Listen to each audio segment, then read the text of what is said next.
नाज़रीन, जैसा कि आप जानते हैं, हफ्त रोज़ा अवामी राय के जश्न फ़रोग़ उर्दू में काफ़ी दूर दूर से लोग तशरीफ़ लाए हैं और काफ़ी मशहूर शख्सियात हमारे दरमियान मौजूद हैं। अभी हमारे साथ है Navneet college of arts, commerce and science के प्रिंसिपल मोहतरम कमलेश मिश्रा साहब। तो सर, आपका इस्तकबाल है और बहुत खुशी है कि आप फ़रोग़ उर्दू के मुशायरे में तशरीफ़ लाए हैं। यकीनन ये आपकी उर्दू से मोहब्बत है। तो सर, आप अवामी राय हफ्त रोज़ा के बारे में चंद कलमात।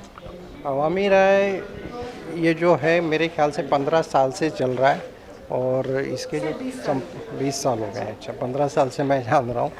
तो इसके जो संपादक हैं, एडिटर साहब हैं डॉक्टर अलाउद्दीन शेख, ये हमेशा इस चीज़ को लोगों तक पहुँचाते हैं, ज़रूरी जानकारियाँ, समाज में होने वाले बहुत सारे बदलाव, इसको लोगों तक अपनी कलम के ज़रिए पहुँचाते हैं,